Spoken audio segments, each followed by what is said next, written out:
Okay, welcome to the design workshop. This is about universal usability.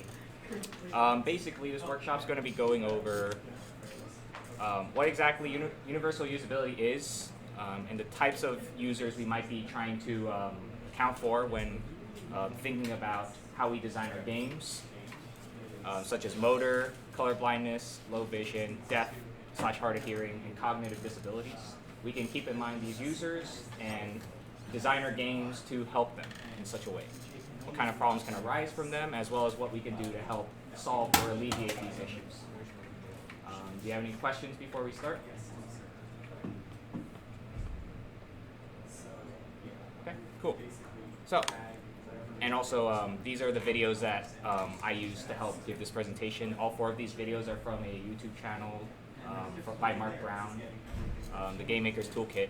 And he has like a really good series on going in depth about each kind of certain disability and what we can do as designers to help them out. I encourage you to check these 4 videos out when I upload these slides. But basically this presentation is just going to be like a quick rundown of those series of videos. So, what is universal usability? Anyone want to take a jab at what that might be? The ability to try make everybody able to use/play your game. Anyone else?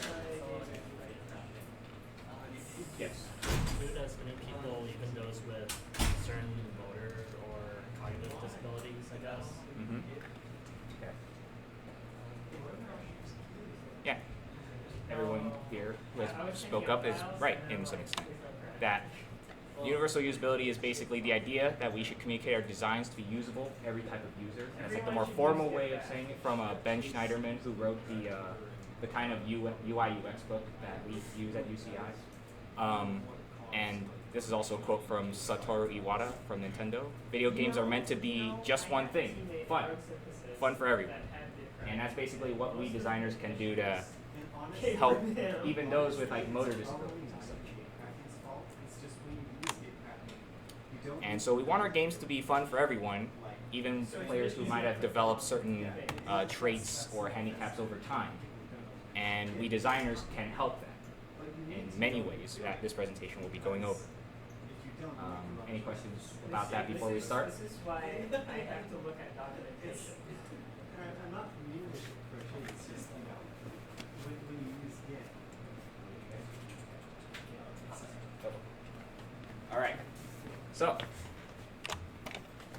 before we begin, we'll discuss what we have called the cut curve effect. And you've all probably seen this while walking around in whatever city you live in. You see these little cut curves. And why do they exist?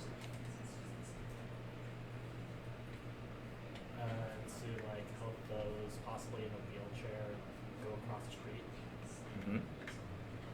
Yeah, that's the basic idea. But what do you notice when we see these cut curves? Is it only wheelchair people that use them? It's convenient for other people. That's right. So basically, the cut curve effect is making public spaces accessible for the disabled to benefit everyone. You know, people who bike, people who walk, they still use this. It doesn't have to be just for wheelchair people. So the idea can carry over to game design. Basically, we can emphasize certain design decisions that not only help those with handicaps or disabilities, but can also be features that other people can use for the sake of quality of life changes or accessibility or just customizing the player experience. And so this will be a concept that we kind of go over throughout this presentation. And the first type of disability would be motor. Basically, motor disabilities are ones where the players are unable to press a button multiple times repeatedly. You see this kind of problem when players are trying to play like quick time events or mash the button kind of games. And as you know, questionable design decisions would be for a player who cannot do that for a variety of reasons: muscle impairment, lack of stamina, or just pain, any sort of thing like that. And so, you know, what could we designers do about such a problem? Probably avoid quick time events most of the time. a lot of the time, QuickTime events probably have a better solution as well, towards making a game more interesting.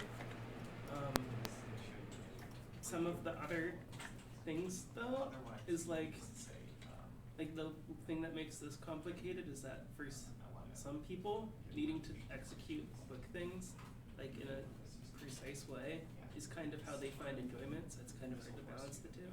Mm-hmm. Yeah. It's gonna take a while as you get used to it. I guess like one sort of compromise is like slow down time a little bit and stuff like mashing buttons. Maybe like substitute that with some other controller movement or something. So like moving some position of a spot, using the analog stick to a different position. That way it would be less intensive. I don't know, something that came up. Mm-hmm. Yeah, and there are some pretty good points there from what we just discussed. Like, you know, QuickTime events are kind of, it might be a strong term to say out of date, but something you rarely see nowadays. I mean, I have a picture of Sonic Forces, and that's a relatively recent game. But the funny thing is that from looking into it more, is that this QuickTime event right here could actually be skipped entirely if you just don't do it. Which also kind of begs the question of, if you can just sit there for like a couple seconds and ignore this event, then what is the point of it? Because, you know, it might, some players will mash the button because it's a faster way to go about it, but you know, if there is a player who cannot press the button in time, that is a solution to help them. But then if the solution to that problem was to just skip it entirely, then why wasn't that option there to begin with? And of course, I just have the second picture, which is kind of just a joke on QuickTime events, not from any game particularly. I have no idea. I just Google imaged it, and it just looked funny. It's probably a meme. It's probably just like a way to make fun of the QuickTime event system anyways. But yeah, so we kind of discussed what we could do to help this kind of problem. I have an image of the Spider-Man PlayStation game, and there is an options accessibility menu where you can straight up just disable QuickTime events. QuickTime event autocomplete. Oh, I forgot about that. Mm-hmm. And so we discussed how we can just straight up eliminate those QuickTime events anyways. And so, yeah, a player who might not be able to complete those QuickTime events, that Spider-Man's like pushing a building up with his own two hands, that typically is a QuickTime event, but if you turn the feature on, then it's just a cutscene. Now, and we can also do like something similar with remapping controls, make it more comfortable for the player to press buttons while they play the game. And also the cut curb effect, where what kind of dynamic does this cause when we add something like this for other players who might not have motor disabilities?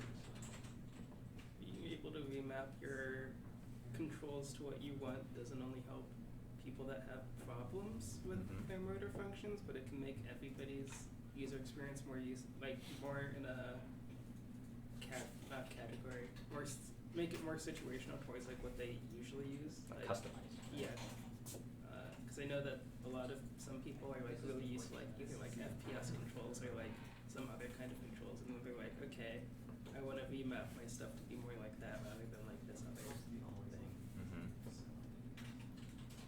And as we discussed, like maybe a player doesn't want to do QuickTime events. They're fully capable of doing it, but they just don't want to do it. Boom, now we can just play the game how it is, just with cutscenes. I can put the controller down finally and just watch. But yeah, so this is a couple ways we could help with motor issues. Any questions before we move on? All right. The next topic is color blindness. Now, to us, I mean, I don't want to make any assumptions here, but is anyone here actually colorblind? Okay, so everyone can see on the screen that all the colors are relatively different from each other. Red, blue, yellow, green, and like you know that none of them are matching at the moment, so you can play the game normally. But what happens if the screen looks like this?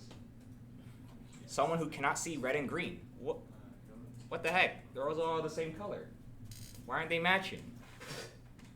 That's a huge problem. And so basically, if we're only relying on color to display our game state, it can make certain players just fully disconnect from the experience. Yes, I tested. And so what can we do? make the, instead of like having different colors, well, along with having different colors for each of pieces, and maybe have like different shapes. Yep. I think one implementation, like the Overwatch does, is having filters over your screen that changes the colors.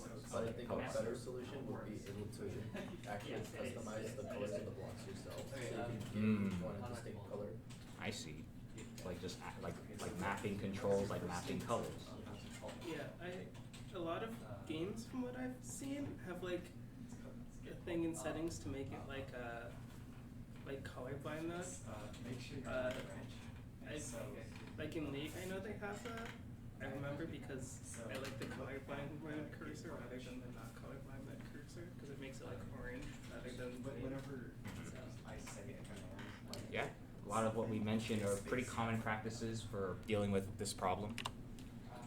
Yeah, and the idea is that some players are unable to see certain colors, and also it's not just red and green color blindness. Some other color blindnesses could be for, you know, blues, yellows, and as we can see, there are multiple different types of color blindness that we have to account for. And so, as we discussed, we can help alleviate the problem with things like symbols. You know, Puzzles and Dragons on the left is a mobile game that's like match 3. Then not only do they use colors, they also use symbols.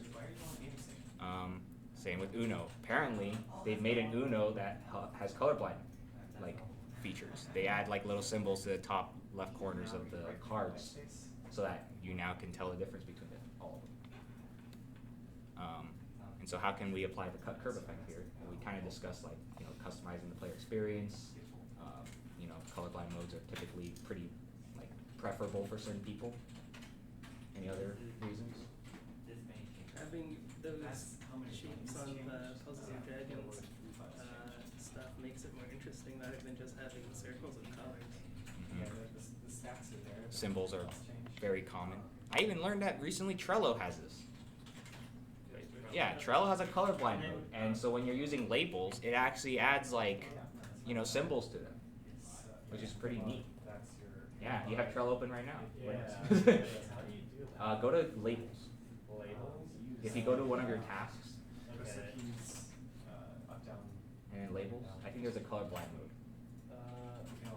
Oh shit. Yeah, Trello added this feature. Symbols are a pretty common thing to do when you're only using colors to display certain things. That's actually interesting. Yeah. So it's a. Less keys work on Yes, I do. And also, like, if you want to test color blindness in games, like, you know, for us Unity devs, we have a little asset thing that you can just plug into your thing, and it shows you what your game looks like in different colorblind modes. So, you know, like the typical ones we showed earlier, they all have different modes based on that. And so it allows you as a developer to know if you're relying too much on certain colors, or if you are not, like if you are, your game is going to look like very different to someone who has certain color blindness. I believe this asset doesn't actually let you add like a colorblind mode to your game. It's more of just a way for you to look at it.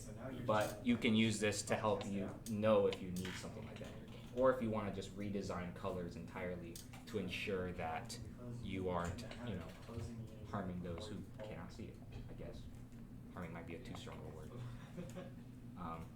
But any questions before we move on? Cool. I believe the next one is low vision. This is a classic in AAA industries. Subtitles are not a thing they typically do well at. I don't know if anyone can read what that says from here. No problem. Waitress, no problem. That's so small. That is very small. Yeah. I can only read that because I'm blind. Yeah, low vision is a pretty weird thing, especially in the industry. Like, a lot of games have this problem, and I mean, I can't speak for why, but a lot of the times the subtitles just are too small in a lot of games. So yeah, it's a pretty common issue. Some players cannot read text from far away, whether they need, like, whether their vision is bad or they're too far from the TV screen, like they just can't read it. And so that's something we should keep in mind while we add things like subtitles to our game. And I have some examples on here. This one's from Xcom 2. Tiny subtitles and lack of contrast. Yeah, I can't tell you how a player might feel if they're on their couch playing this game. You start getting to Adam? So this is, again, this is a solution where if we could change the font size, change the font type, you know, things like that could help alleviate this issue. But yeah, this is a problem here. And also, I love this game, but I do agree with a lot of people that this font is just way too small. Yeah, like you see the text box, like it has the background contrast with the text to help it a little bit, which is a thing we can do to help this kind of problem as well. But the text box is just, there's a lot of white space, as you can see. Like, why couldn't they just increase the font size? You think to yourself. So, yeah, a lot of the times games have this issue. I think it still does.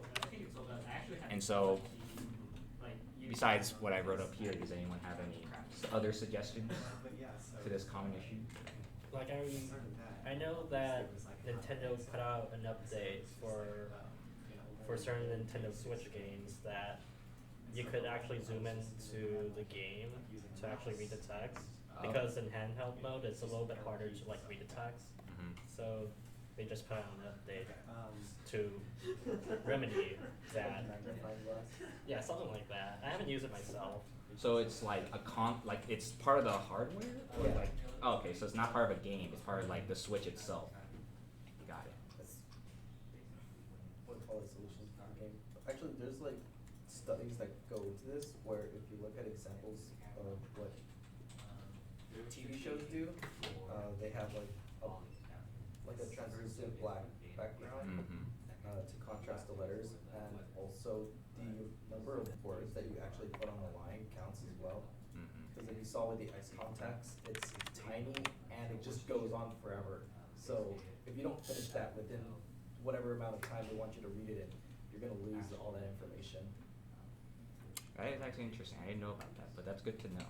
But yeah, what you mentioned, the transparent black background is a pretty common thing as well. I believe I have an image later on in the presentation that has something similar. But yeah. When it comes to like reading stuff, at least for what I think of, it's like having some form of like voice to accompany it, so that the reading isn't fully necessary. For some games, it's less plausible than with others. But like, so I personally have like dyslexia and stuff, so like reading off stuff is hard, especially when small and fast. So then it's like having something that reads it is like so much easier and stuff. So I see. Yeah, and like in this example, there is audio that accompanies it, so it's not fully like a terrible experience to like play this game, of course. It's a great game. It's just, if you were to purely read what's on the screen, it would be very difficult. But there is audio to accompany it, so that is a way we can help alleviate this issue. And of course, later on I'll be discussing like low hearing or deafness, and so there's gonna be a lot of overlap with this part of the presentation.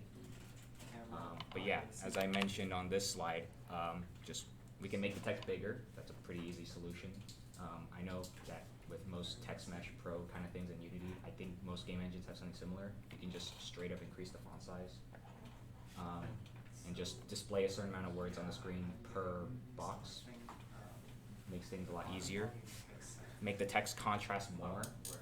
The black background thing is what helps this issue because, you know, a game like this has like nothing to contrast the white letters, so these kind of like lights could get in the way.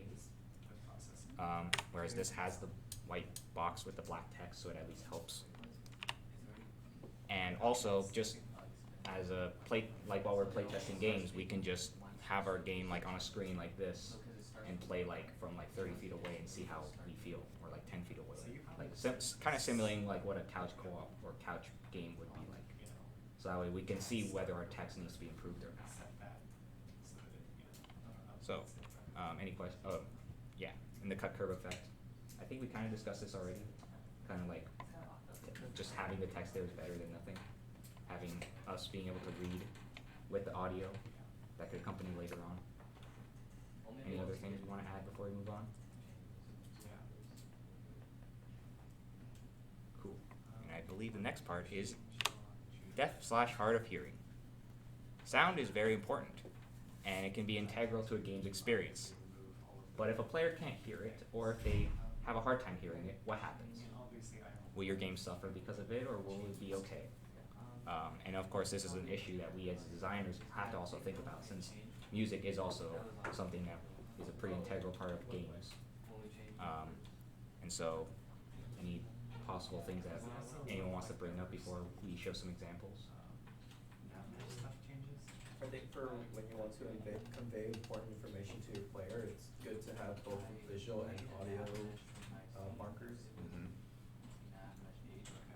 So like when a player hits a checkpoint, like let's say Mario, the flag moves, and there's noise that happens, there's an effect.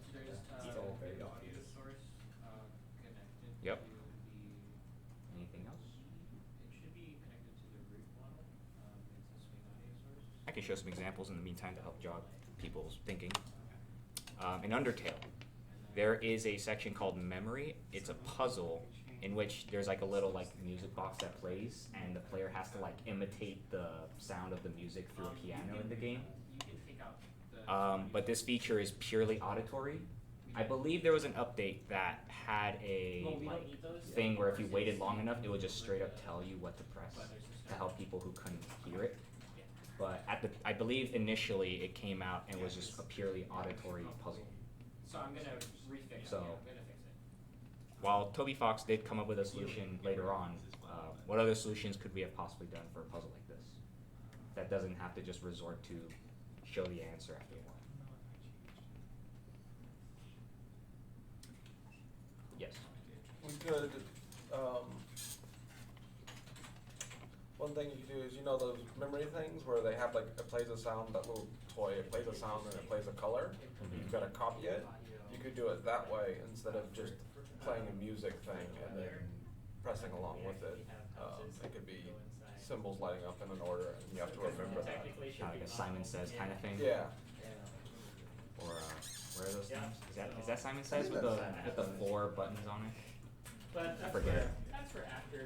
But yeah, this is one example of something that could be troublesome in design. We're trying to integrate a puzzle with the sound. I feel like for some things it's kind of difficult, especially if you want to keep it within the theme of what you like, the theme of what the puzzle is about. To have while also having it be accommodating. So the way that you could try to cover it, or like to try to make it not as big of an issue, is to make it more optional, but that still doesn't necessarily address it. Yeah, this is like a side area, like a secret area that this happens in. When the answer is revealed, it actually happens on the top where the notes slowly fade in Yeah.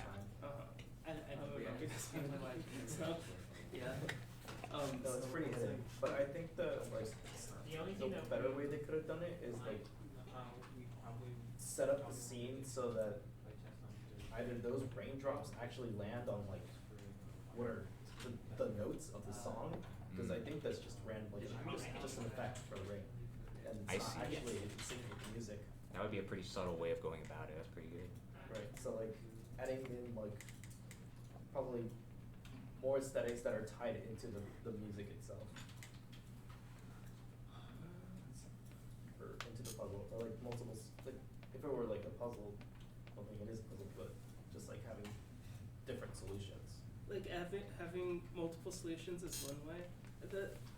I'm still finding it difficult because the way that he kind of implemented it has a similar issue as the just like waiting through the cutscene of like what's the plan in for the Sonic one. Yeah, So like if then you just that wait has long enough, it'll just tell you anyway. Yeah, so it doesn't necessarily help inside of that regards because it kind of just gives you the answer. And you don't really have to like think about it as much. But I can see why it's kind of important for people that have that kind of problem, especially since the majority of the game itself is not auditory based. It's more than be like reading and seeing what other movie or stuff are at. It's hard. Yeah, design's not an easy thing. But yeah, this is kind of just like one example of like what happens if we use like a purely auditory thing. We have to find a way to also accommodate for the fact like, what if you can't hear it? What if I play the game on mute? Can I beat this puzzle? Probably not. But you know, there are a couple ways we could go about it. This one just shows you the puzzle. Others can use like symbols. Others can use just like the raindrops, as we discussed. The second example, I think, is Overwatch. Ultimates have different sound cues depending on whether an ally or enemy are using like their ults. And if you play the game on mute, you're essentially at a huge disadvantage. Because, you know, things like Hanzo, he says his like Japanese voice line if it's an enemy Hanzo, and if it's an ally Hanzo, he says it in English. But if you play the game on mute and one Hanzo's ulting, you have no idea who it is. Or you just see a dragon come out of the wall. You just and see a kill giant you. red dragon come at you, and you're like, well, I guess I'm done. But yeah, so I think I don't know if Overwatch has ever tried to fix this issue as of recently, since I haven't played the game in a while. But I do remember while playing it, they had no solution for this. Like a solution for that kind of thing would probably be to have some form of indicator that shows when, like an ult Fortnite is does something happening. like this. I can see why that would also, because there's a lot of games that have a similar issue where sound is very important, like CS:GO is kind of like that. Some parts of League is kind of like that. It's a lot more harmful in multiplayer like games Yeah. because having as much information as you can kind of is important. Fortnite has a lot of actually really good accessibility options. For the audio thing, you can play in deaf mode, and they give you this kind of radio menu looking thing, and it tells you where sounds are coming from. Yeah, I believe I've seen that feature. But wasn't it only on mobile or something like that? I think it's on easy. They It's moved on it mo- over. They moved it over? It Okay. was originally on mobile as That's, a feature, and then they moved it over. I But bel- there's like an issue with like a competitive advantage. they should have. Yeah, like that was something I was gonna bring up like right now, where it's like I think games like Overwatch, CS:GO, Fortnite have this like weird issue where it's like, you know, comparison to Undertale, it's like it's a single player experience. Like if a player knows the solution to a puzzle, it's not a big deal. But Okay. I feel like maybe there's like a certain design pillar or something where it's like they want like certain players to excel, which it sounds really bad. And I don't fully agree with it, but at the same time, you can kind of understand where they might be coming from, where it's maybe if a player has like a little indicator on the screen, it makes the other player who's using their ultimate feel like crappier. Because it's like, oh, now everyone knows I'm doing it, rather than the certain players who are paying attention know it. Like it's kind of an issue when it comes to stuff that's more global, especially because sometimes it's like meant to, like if you hear it, then you're like, where is that coming from? And then like And you're then- supposed to look for them. Yeah, but then if you, I'm not sure. Like is it an accessibility issue, or is it a skill like in the game that you need to develop? For like some players will intentionally try to hide the noise, so that would change how you would play the game. Yeah, because like I could see an issue where it's like where the scenario A is we have Overwatch currently where if a McCree is ulting, he says high noon, and you're like, well, where the hell is he coming from? I don't know where to hide, so I have to find him and shoot him, or I have to hide away from the opposite direction where he's coming from. Whereas if there's an indicator, you'll know he's ulting, and so the players who are not necessarily paying attention to that will now all of a sudden pay attention to this. So it's kind of like, are you wanting to reward players who are able to like multitask, or do you want to make sure like everyone knows what another player is doing, even if that other player wants to kind of get rewarded for taking advantage of people being distracted? It's kind of a weird scenario in multiplayer games. I think it's also somewhat of a difficult thing because I know that the way that Overwatch tries to handle ultimates, I think I remember because I never played Overwatch, but I watched what was it? That doesn't matter. It was like the way that they handle their ultimates is that there's like sound priority. So it's like knowing what ults are happening, like when, is really important towards stuff. So especially giving something that doesn't, that's more of an like a visual indicator, kind of gives like an advantage to those types of people. But then it's also like, it would be kind of difficult to say like you can't have that advantage, or you can't have that just because of you're deaf. So it's like, it's kind of difficult to separate it. Yeah, I think it's while pretty they- icky problem. While they were building it, I'm pretty sure they thought that their competitive audience are people who don't really have that bad of a hearing issue, and they just built for that. Mhm. It's also because having some form of visual indicator can also like kind of take you a bit out of the gameplay if you're not as used to it.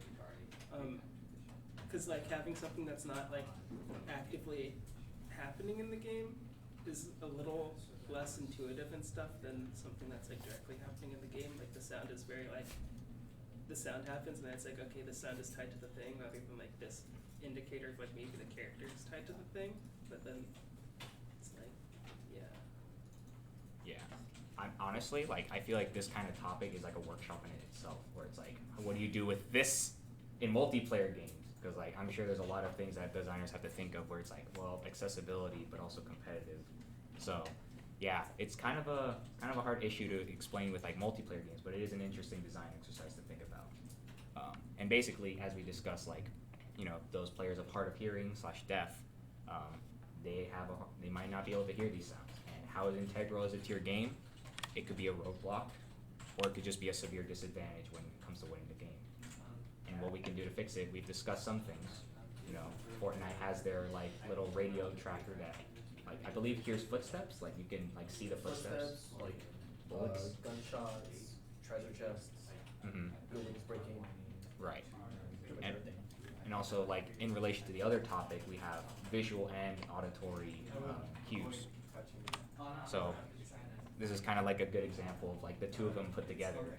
Whereas in Assassin's Creed Odyssey, they use subtitles as well as saying who is speaking and having the auditory play out as well. You can clearly see, even if this cutscene had like 3 people, you know that he's talking because the subtitles say Leonidas is speaking. And also the black background, as we discussed previously, has that way of contrasting the text. And so things like this make things a lot easier for players who might be playing on mute because, you know, as we discussed previously. And so, as we discussed previously, the cut curve effect, why would we also want to do this in relation for other players? The people that want to use, that prefer to like read or like listen to something in the background, have the ability to still read the stuff,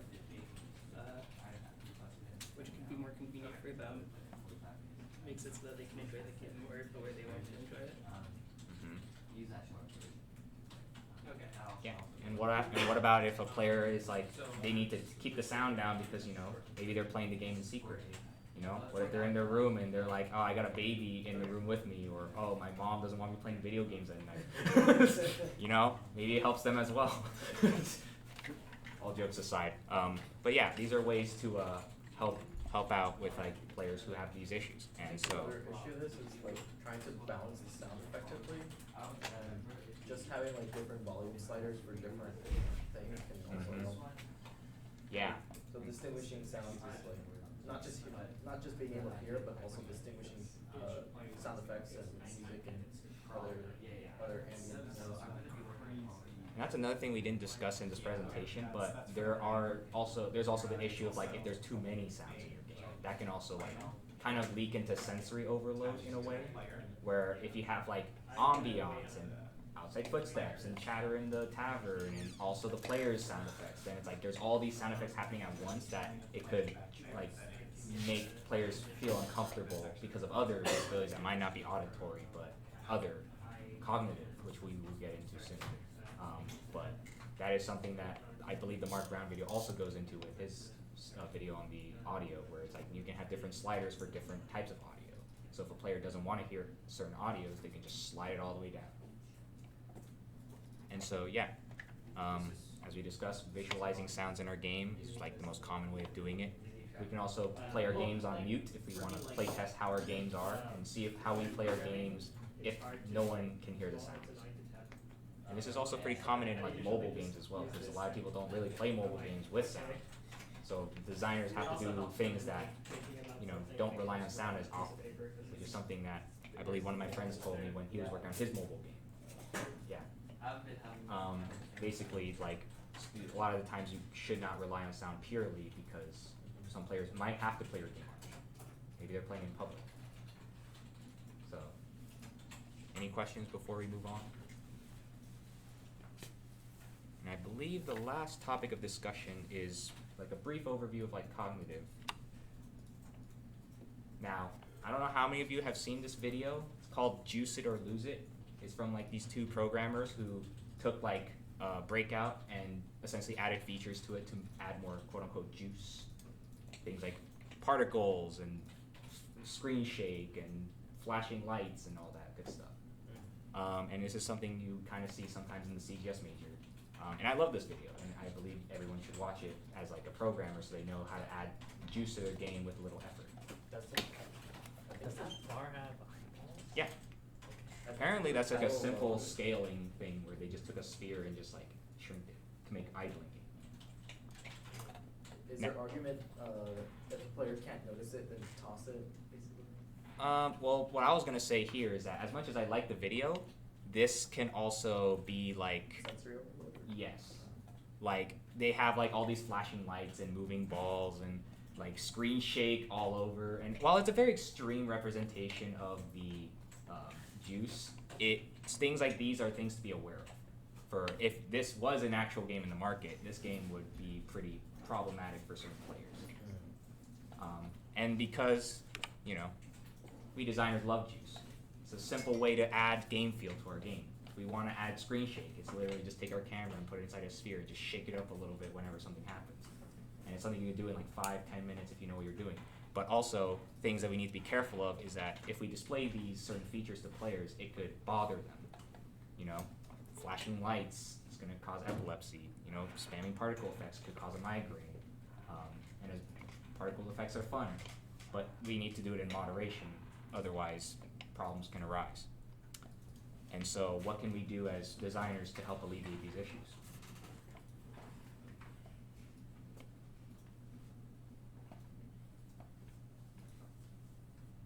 It really depends on what the game is meant to be trying to do, because some of the games are like that one where it's like the pure purpose of it is to be as like in your face as possible.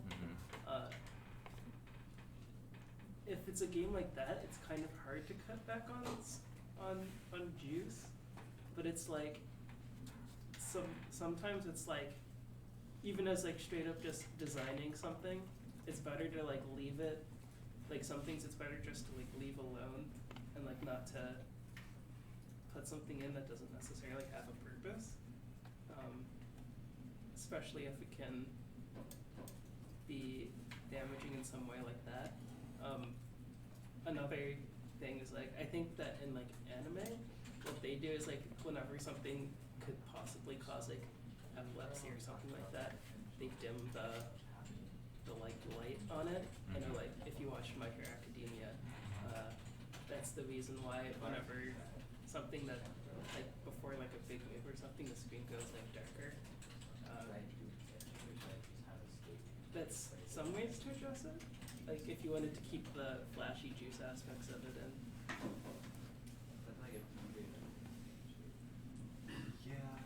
Yeah, like there's in that same series of videos that I showed at the beginning of the presentation, that same creator has a video about systems in video games, where there's two sides of the design conversation. Design A, that designers should have the full liberty to display the player experience no matter what. But then there's also the second side where it's like players should also have the ability to customize the player experience for themselves, even if it means sacrificing the designer's intent for what the game should be. And so it's kind of an interesting conversation to have when in relation to things like this, where it's like, you know, juice it or lose it. This whole thing is just juice. The whole idea is that I am creating epilepsy lights and screen shake and all that such because that's what we are trying to show as programmers. But at the same time, if you're thinking of like being a designer in the market, if you want more people to play your game, it's kind of a thing you should be thinking about. So it's kind of a weird two-sided conversation. I mean, of course, with a game like this, they would probably say like, this is an epilepsy warning, or this can cause migraines, so that way, like if a player does suffer from those things, they can just immediately exit the game. But there is a weird slippery slope where it's like, sometimes we want to just make games like this, where it's like, I want to show my art. This is flashing lights the game. But in the other hand, it's like, if I want this game to be put in front of like tons of diverse individuals, these are things I might have to be careful of.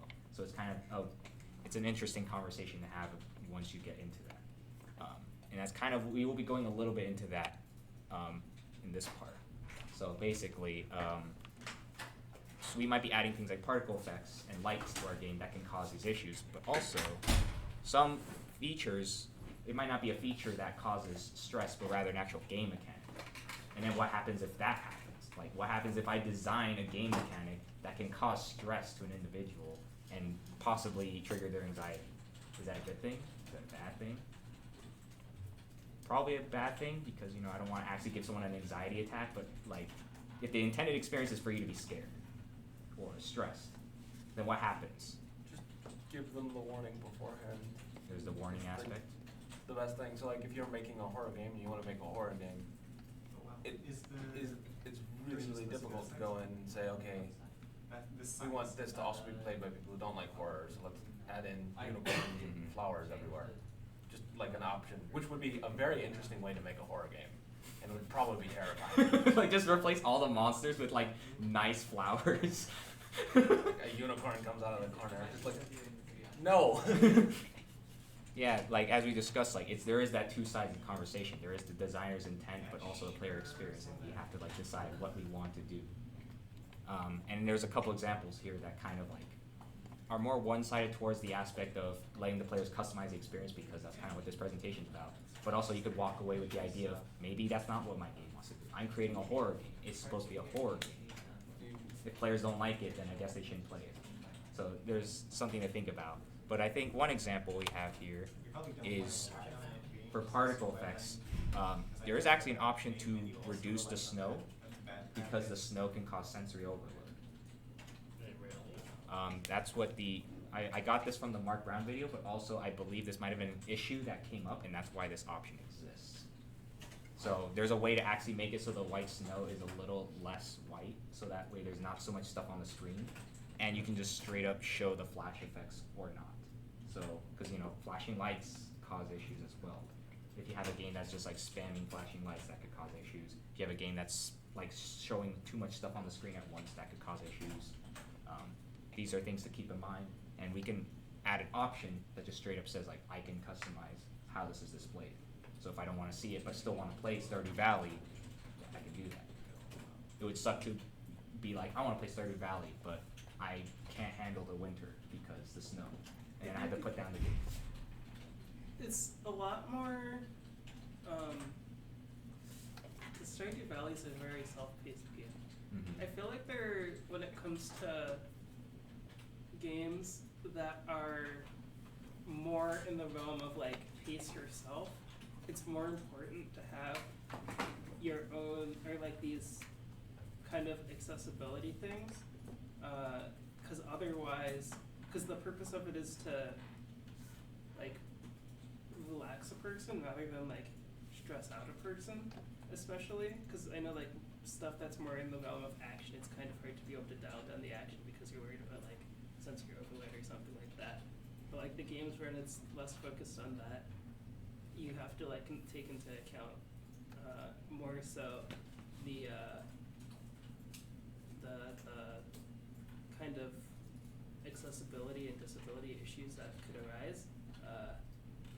At least it seems like kind of like a gradient, like if it's something like the whole purpose of this is to be juice versus, and then it like goes from there to be like, this is supposed to be like more actiony, maybe you can have some of the accommodation kind of things, to like the other side where it's like, this is supposed to be like pretty calming, and you should be able to do this on like your own time, to like kind of where Stardew Valley is, where it's like kind of more self-paced and stuff like that.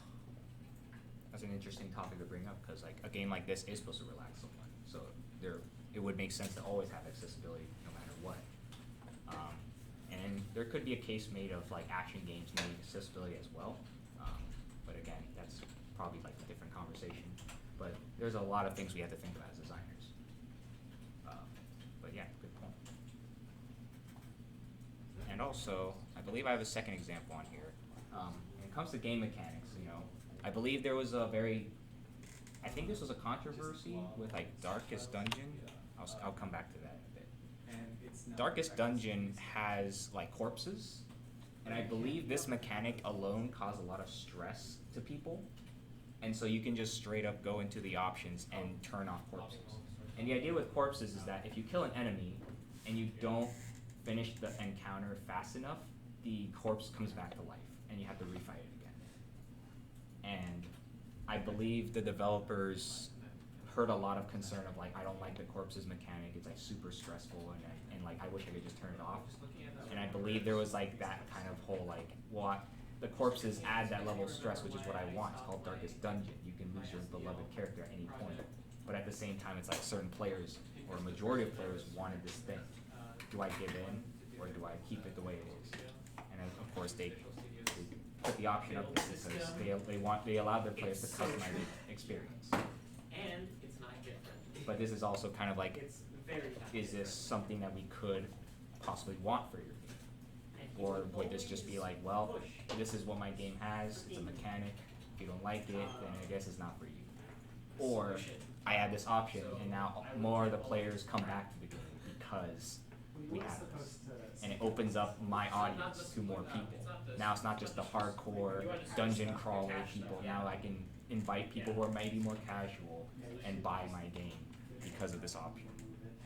So sometimes a designer needs to let go of control if it means being more accessible, being wider. Like this mechanic is the embodiment of the stress mechanic, like actual player stress, not just the in-game character stress. And they allowed you to tweak the options and like maybe you don't want to be stressed this way, and just kill the monster and be done. I feel like the issue that comes up with stuff like that though is like I don't know. Sometimes leaving stuff up to the player means that the player will take the easier way out when it comes to like figuring out encounters. Like I can see situations where a person like would move that mechanic like 2 or 3 times and then they're like, this mechanic is just annoying, and then they just skip out on learning about it rather than like figuring out how to like deal with it more.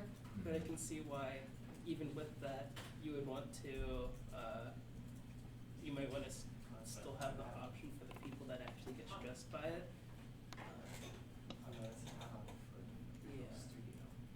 And in terms of that conversation, like that also brings up the conversation of assist modes. Like Celeste is a pretty difficult game, and at any point you can turn on the assist mode and just straight up be like, I'm going to turn on assist mode for this one level, and then play it continues. And the reason this was added is because a lot of players couldn't beat the game. And the creator, while wanting to keep the difficulty of his game, also wanted players to experience his story, his level design. So what happens?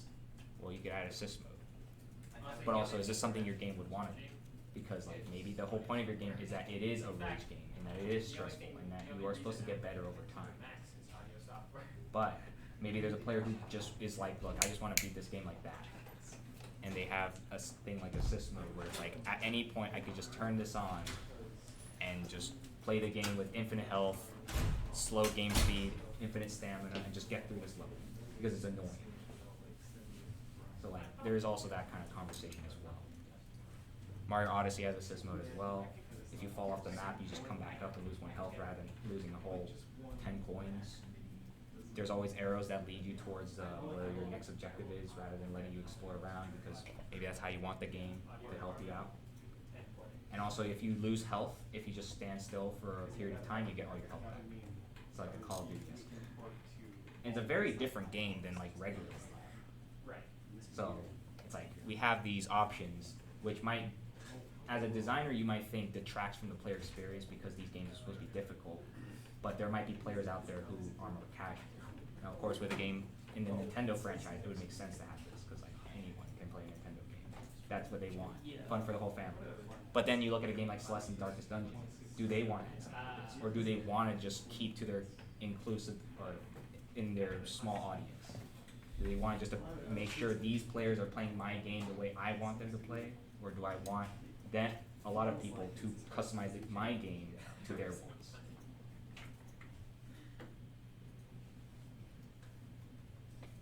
I remember in Super Mario Galaxy, or Super Mario Galaxy 2, there was an assist mode where pretty much the game takes over as a player and just goes through the entire level. But instead of getting the regular gold star, you get a bronze star. Oh, interesting. I think I remember this. Yeah. I'm not sure if it counts as an actual star, so yeah. Yeah. I'm not sure. I think, is that more just to show you how to do the level? I think so. I don't think it even collects the cosmic bonus coin. Yeah. I think that might be like a feature to like help the player out. Kind of like an assist mode, but not like beating the game for you. Yeah, pretty much. Well, it's being the level for you. It reminds me of, I think it was extra credits, which is the thing that I was trying to remember before as well. But for, in extra credits, I remember them talking about something similar, where it was like in, I think it was Mario 3DS, there's like a golden Tanuki suit or something like that, where it would basically make you invincible for the level if you like died enough times on the level. And the issue that they pointed out is that it can kind of steal the accomplishment away from the player. If you make it so that like, if you do it kind of in that kind of realm where it's not like the player making the conscious choice to take that accessibility mode, because it kind of seems like the game is like kind of suck. But when you give them the option, it's more like what mode you want to play on. But even inside of that, I think that they've had a different video where it was like, even inside of those kinds of things, where the modes are there to help the players that don't have as easy a time with stuff. Most people will still try to tend towards normal because they're trying to be a normal player rather than going down to easy and giving them easy is something that they're more they're better at. Yeah. So, and it's basically like like we have these things at our disposal because maybe there is a player who has like, in the video by Mark Brown, he talks about people with like autism or people with anxiety, and so they might need these options to help them get through a game. And so it's kind of like our choice as a designer, like do I want to sacrifice the way I want my designers to experience my game if it means more people can play it, or do I want to just keep my design experience and make it so the players who do enjoy my type of game will fully enjoy it. And so that's kind of like that kind of like weird tier, like the scales. We don't know what to do for that sometimes. And so the cut curve effect, of course, making our games more accessible to more people, and as well as maybe if you want to play without corpses in Darkest Dungeon, you can just do that. If you just want to play, if you want to beat Celeste one level, you can do that. So, any questions about this topic before we start wrapping up? All right, so there was a lot we discussed in these 50-ish minutes. And so what did we learn? Well, there are a lot of things we need to think about as a designer when it comes to this topic, and this is only like part of it. If you go watch Mark Brown's videos, he talked about things like dyslexia and like other forms of motor and all that good stuff. So I encourage you to go check those videos out. We talked about the 5 disabilities that we need to possibly solve for and what we can do to help alleviate those issues. So that's the end of my presentation. Thank you for coming.